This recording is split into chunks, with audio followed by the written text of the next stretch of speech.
problem, go back.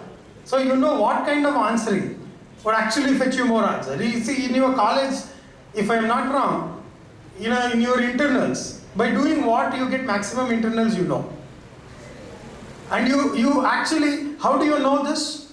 You actually look at you actually mimic your seniors. So fundamentally, there is nothing wrong about this mimicry. This is how people learn. This is one method of learning.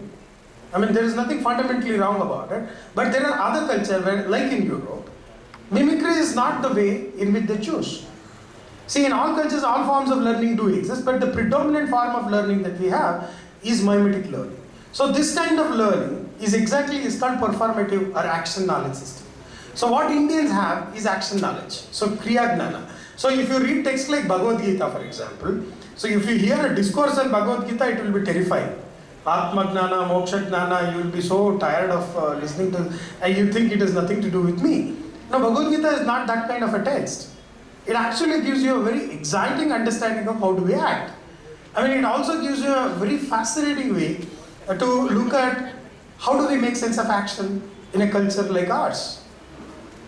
So, you look at most of the debates, for example, about Murti Puja, idol worship. Is something that it gets repeated. It's a recurrent theme that keeps appearing in newspapers, and people fight over it. And all the commentators of Hinduism keep giving lectures about it's all about moksha and spirituality. This, idol worship in the you have to go to Nirakara, Nirguna Brahma, etc., etc. But see, if you look at most of the people, 90% of the people who engage in the action of rituals, Devri Puja, Hu Hakbeku, Puja Madbeku, Puja Madodu, that itself is a job for them. And it's a very serious business. I don't think they are very seriously concerned about moksha. They are neither bothered about Nirakara, Nirguna Brahma. But it's a very important part of it. ಯಾಕೆಂದ್ರೆ ನಮ್ಮ ಮನೆಯಲ್ಲಿ ಈಶ್ವರನ ಪೂಜೆ ಮಾಡಬೇಕು, ನಿಮ್ಮನೆಯಲ್ಲಿ ನರಸಿಂಹನ ಪೂಜೆ ಮಾಡಬೇಕು, ಇನ್ಯಾವುದೋ ಚೌಡಮ್ಮನ ಪೂಜೆ ಮಾಡಬೇಕು, ಹೀಗೆ ಪೂಜೆ ಮಾಡಬೇಕು, ಇಂಥ ದಿನನೇ ಪೂಜೆ ಮಾಡಬೇಕು, ಹೀಗೆ ಎಡೆ ಇಡಬೇಕು, ಹೀಗೆ ನೈವೇದ್ಯ. See, this is where we are too much bothered about. So all these explanations that people talk about, that you are searching for moksha, that you are searching for brahmagna, no, that's not true. I'm not saying that there are people not searching for moksha. There could be people. But the normal day-to-day affairs of doing puja that we do puja for the sake of puja. What benefits you get? So let's take this example. You see, for example, now harke madbir devre nange sari 95% marks bandbitre ninge 10 kai odisತೀನಿ. Many of you would have done it. ಇಲ್ಲ 101 ಸರಿ ಜಪ ಮಾಡ್ತೀನಿ ಅಂತನೋ ಇನ್ನೇನೋ see, all these things you would have done. ಅಥವಾ ಸರಸ್ವತಿ ಯಂತ್ರ ಕಟ್ಸ್ಕೊಂಡ್ಬಿಡೋದು ಕೈಗೆ ಎಕ್ಸಾಮ್ಗೆ 15 ದಿನ ಮುಂಚೆ. It's a very, come on. All of you in some sense or the other would have done this. But ಬರಲ್ಲ ನಿಮಗೆ. You don't get that 95 because you will be ಕೇಳೋದೇ ಕೇಳ್ತಾ ಇದೀವಿ ಸ್ವಲ್ಪ ಹೈ ಲೆವೆಲ್ ಅಲ್ಲಿ ಕೇಳೋಣ ಅಂತ. You will be asking 95%, 98%, if possible 100 out of 100. But it won't come because you will not be putting that effort. Now, that doesn't mean that from tomorrow morning onwards you stop believing in that. No. ಮತ್ತೆ next exam ಗೆ ಅದೇ ಕಥೆ repeat ಆಗುತ್ತೆ. Now what you would be at the maximum saying, last time ನಾನೇನೋ ಸರಿಯಾಗಿ ಕೇಳ್ಕೊಂಡಿಲ್ಲ ಅನ್ಸುತ್ತೆ, ಈ ಸರಿ ಸರಿಯಾಗಿ ಕೇಳ್ಬೋದು. Maybe what I would do, ಇಲ್ಲ ಈ ಸರಿ ಎಕ್ಸಾಮ್ಗೆ ಹೋಗಕ್ಕೆ ಮುಂಚೆ ತುಪ್ಪ ದೀಪ ಹಚ್ಚೋಗ್ಬಿಡ್ತೀವಿ. So you don't seem to be, there are hundreds of varieties of reason why you deal with all this. Then whether a particular kind of results come out of it or not doesn't really affect your action. See, many intellectuals would argue that ನೀವು ದೇವರಿಗೆ ಕಾಯಿ ಹೊಡಿಸೋದು ಒಳ್ಳೆ ಲಂಚ ಕೊಟ್ಟಂಗೆ ಅಂತ. No, that's not true. ಲಂಚ ಕೊಟ್ಟರೆ ನಾನು ಕೆಲಸ ಮಾಡಲಿಲ್ಲ ಅಂದರೆ ಕೊರಳ್ಪಟ್ಟು ಇಟ್ಕೋತಾರಲ್ವಾ. ಬಟ್ ದೇವರು ನೀವು ಆರ್ಕೆ ಮಾಡ್ಕೊಂಡಿರ್ತೀರಾ, ಅವ್ನು ಬರಲಿಲ್ಲ ಅಂದರೆ ಈ ಸರಿ ಏನೋ ತಪ್ಪಾಯಿತು, ನೀವು ಮುಂದಿನ ಸರಿ ಮಾಡ್ಕೊಡಪ್ಪ ಹೋಗು ಅಂತ ವಾಪಸ್ ಹೋಗ್ತೀರಾ ನೀವು. So you don't actually deal with all these actions for the sake of it. You do it just because it's very important for you to do puja. And puja by itself is an important action that you want to do. And all that stories that you have around the puja, what it does is, these actions are not right or wrong. The stories create a model for you. Jagat hingide anta ಏನೋ ಒಂದು ಕಥೆ ಹೇಳುತ್ತೆ. And nobody will ever be able to work out what kind of a model is that.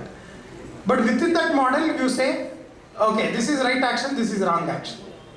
ಯಾವಾಗ for example ಈಗ ಮಳೆ ಬರಲಿಲ್ಲ ಅಂತ ಈಗೆಲ್ಲ ಸೀರೀಸ್ ಜಪ ಮಾಡ್ತಾ ಇದ್ರು ಸ್ವಲ್ಪ ದಿನ ಕೆಳಗಡೆ. ಪರ್ಜನ್ಯ ಜಪ ಮಾಡೋರು, ಕತ್ತೆ ಮದುವೆ ಮಾಡಿಸೋದಂತೆ. there are many things that people are doing. See, they don't do it in the month of March. They do it only when it is supposed to be done. ಯಾವಾಗ ಮಳೆ ಬರುತ್ತೋ ಅವಾಗ ಮಾಡ್ತಾರೆ. ಮಳೆ ಬರೋ ಟೈಮಲ್ಲಿ ಮಾಡ್ತಾರೆ. ಮಳೆ ಬರಲಿಲ್ಲ ಅಂದರೆ ಏನು ಅನ್ಕೋತಾರೆ? ಅದೆಲ್ಲ ಮಾಡಿದ್ಮೇಲೆ ಮಳೆ ಬರ್ತಲ್ಲ, ಏನು ಅನ್ಕೋತಾರೆ? ನಾವು ಮಾಡಿದ ಕ್ರಮ ಸರಿ ಇಲ್ಲ, ಎಲ್ಲೋ ದೋಷ ಆಗ್ಬಿಟ್ಟಿದೆ. ಮುಂದಿನ ವರ್ಷ ಮತ್ತೆ we repeat. So therefore these actions cannot be actually understood in terms of those reasons and causes and motivations, etc. They are meant to motivate you to do certain action for the sake of it, and they don't have anything. And while doing those actions you learn a lot of things because you deal with many people. You solve crisis because ಅಲ್ಲಿ ಹೋಗಿರ್ತೀರ, ಎಲ್ಲ ಆಗಿರುತ್ತೆ, ಪುರೋಹಿತರು ಬಂದಿರ್ತಾರೆ, ನೀವು ಅರ್ಶಿನ ಕುಂಕುಮ ತೊಗೊಂಡೋದು ಮರ್ತ್ಬಿಟ್ಟಿರ್ತೀರ. Suddenly immediately you need to organise that. ಎಲ್ಲೋ ಊದ್ಬತ್ತಿ ಮರ್ತೋಗ್ಬಿಟ್ಟಿರುತ್ತೆ, ಮಂಗಳಾರತಿ ಬಂದ್ಬಿಟ್ಟಿರುತ್ತೆ, ಕರ್ಪೂರ ಇರಲ್ಲ. So you actually start handling so many things while performing these action for the sake of it.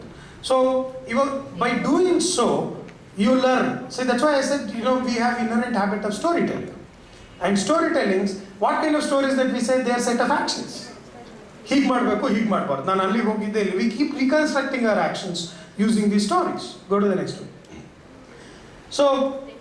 So in nutshell for Indians, if you look at actions that Indians do, there are two components of knowing. Knowing that and knowing how is one of the classical philosophical problem. I'm not going to talk about it.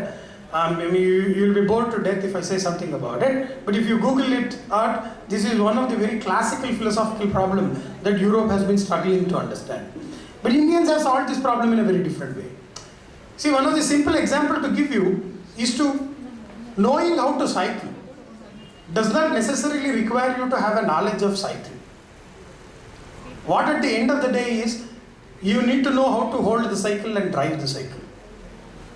Now, how Indians think about their action and the kind of actions that are necessary to their life is that they start doing things. Knowing how comes first than knowing that. So, in fact, knowing that gets the last priority because you think about your action only in terms of solving certain kind of problems. Now, go to the next one. Now, what kind of things that this culture would generate, this kind of learning would generate? See, let's say someone of you have noble ideas that you wanted to help beggars on the road. And so immediately you quickly take a decision, you collect some money and you go to beggars. The moment you go there, you don't know really what to do with them. By doing what beggars can be helped is a question that you have no answers to. Suddenly what occurs to you is, suddenly ನಿಮ್ಮ ಮನೆಯಲ್ಲಿ ನಿಮ್ಮಮ್ಮ ಅಡುಗೆ ಮಾಡಬೇಕಾದ್ರೆ ಏನೋ ಮಾಡಿದ ಘಟನೆ gives you some idea on what to deal with it. This is how most of our ideas work in the culture. In other words, let's say somebody is climbing a mountain, and let's say he is climbing Himalaya, and there is something called avalanche, ಅಂದ್ರೆ snowfall ಆಗ್ತಿರುತ್ತೆ. So he is reaching a situation of crisis. It's a do or die situation. All the lessons in the mountaineering that he had are not coming to his use. Suddenly he remembers, suddenly he remembers some kind of action that a monkey did somewhere on the tree. And that gives him set of ideas, set of actions, and he somehow saves his life. So what people have shown is that every action that Indians do would generate other set of action. They don't rather generate idea. You quickly start acting. So how people deal with, say, I was an ecologist. I used to travel in the forest in the night, and we used to have very clear-cut manuals of if there is an elephant in the night, what to do. Now, these are very fascinating lessons that we had. And in the midnight, in the heavy monsoon, the moment you are encountered with a herd of elephants which are just 10 meters away from you, you will forget all these lessons. So what happens is, suddenly you remember some unrelated action, and it motivates you to do certain action so that you save your life. So one of the very key interesting feature of this, the set of stories, set of laws, and set of other observations that we do out of the kind of learning that our culture offers, generate series of actions. Now, if that is true, we are not really too much worried about whether it is truth or falsity. Who cares, for example, whether Rama really existed or not? We are really worried about Rama because Rama as a person, Ramayana as a story, is something that we are really concerned with. Maybe there could be value if someone says Rama was a historical figure, we are very happy. But even if he is not, it doesn't really affect our relationship with Rama. So we are not really interested in truth and falsity of the matter around us. And we have organized our lives largely around rituals, actions. Indians have some tendency of doing actions in a particular way. Go to the next slide. So now if you want to really make sense of these kind of actions, why Indians act in this way, and if you want to solve the problem of garbage, problem of something else, I would want to just bring certain things to your attention. See, there was this Swamiji, Raghavesh Bharati Swamiji. One fine morning, he decided that he wanted to protect cattle. He travelled throughout India. Since Swamiji did not just say that you should save cattle. You know, to take a cattle, what you should do, there are a set of rituals that you have to do, he has to come, there are a whole bunch of things that he prescribed. Suddenly, now, preserving cattle has become a huge movement in India. There was this Swamiji called Swarnavalli Sri, who is in North Canara. See, he wanted people to participate in environmental movement. What he did? He simply gave them rituals. So, a huge tree plantation program that happens in Uttar Kannada today are a consequence of certain rituals. One would say it is religious, but there is nothing religious about it. But he created a situation about how to plant trees and when to plant trees, and so he created one set of rituals. Complex rituals. ಯಾವ ಹಬ್ಬದಲ್ಲಿ ಏನು ಮಾಡಬೇಕು, ಯಾವ ಪೂಜೆ, ನಕ್ಷತ್ರವನ್ನು ಮಾಡಬೇಕು, ನವಗ್ರಹವನ್ನು ಮಾಡಬೇಕು, ಅದು ಮಾಡಬೇಕು, ಈ ಗಿಡ ಬೆಳೆಸಬೇಕು.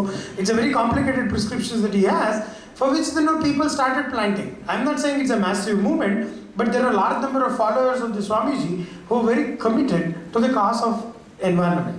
So if you want to think about any kind of action in India, if you want to think about all the scientific actions that you have deliberated upon, from morning about garbage management to how to make people act in a particular way, I think one of the way is to understand why Indians act in a particular way. And if you don't understand it, whatsoever may be the prescription, your own understanding of yourself, imagining like violating traffic signals, something that all of you know it is wrong, but you end up doing it. Why are you doing it? Because it's not a very serious thing for you. You don't think it's an immoral action. So, to make something immoral, it has to be part of your ritual repertoire that you have. Now, what you consider something serious offense, that's something that you can't violate. So there are certain priorities that we have organized. Now, if you are interested in making people think and act, you must also realize that people do actions for its intrinsic value. For example, ಯಾರೋ ಒಬ್ಬ ಪರ್ವತ ಹತ್ತೋನು ಇರ್ತಾನೆ. ಪರ್ವತ ಹತ್ತೋನು ಯಾಕೆ ಪರ್ವತ ಹತ್ತಾನೆ ಅಂತ ನೀವು ಕೇಳಿದ್ರೆ, it doesn't give him money, but he is simply fascinated by doing it. ಯಾರೋ ಒಬ್ಬರು ಸಂಗೀತ ಹೇಳ್ಕೊಡ್ತಿರ್ತಾರೆ, ಅವ್ರ ಜೀವಮಾನ ಎಲ್ಲ ಸಂಗೀತ ಹೇಳ್ಕೊಡ್ಬೇಕು ಅನ್ನೋದೇ ಅವ್ರ ಮೇಜರ್ ಅಜೆಂಡಾ ಇದೆ. ಯಾಕೆ ಸಂಗೀತ ಹೇಳ್ಕೊಡ್ತಾರೆ ಅಂದರೆ they are very happy in doing it. There is an intrinsic value. Just because there is a lot of money in teaching music, you can't create musicians. It's very fascinating to become a scientist, but India cannot produce so many scientists because there are not many people who study scientists. Even though everyone says that it's very fascinating to become scientist, it doesn't really attract you. If someone wants to make money, there is an inherent value in doing that action. Now, if you don't make the kind of actions that you are envisaging of changing society, changing living spaces around you in a completely radically different way, to think that it is something that is inherently valuable. Not because it has some external benefit, but it is very important for you to do. Till you make the transformation, you can't really make any difference in our society. But to make the difference, it's very important to think about action. And you should act very cautiously. So that's how my title was organized. Even thinking about actions require thinking about our culture, thinking about our learning. And as I stated in the beginning, that it is nothing to do with the morning talks that you heard, but I only wanted you to get completely confused about what you have been having ideas about the people, word, action, revolution. All of you have some grand idea of revolutionizing economy, revolutionizing society, etc. They are not practical and permissible until and unless you make a serious attempt about how to think about how people act. So this is the kind of a story that I wanted to tell you. maybe some part of it would have been boring, but I had no other choice other than making you boring. As I said, as I claimed in the beginning, that I have no solution to offer, neither I intend to, but I think you will be able to find a solution at the end of the day. Thank you.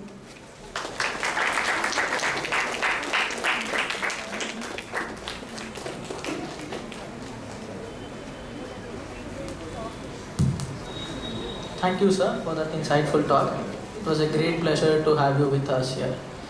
I would now request Professor Nagraj to kindly come on stage and give Professor Chaitra a small token of gratitude, please.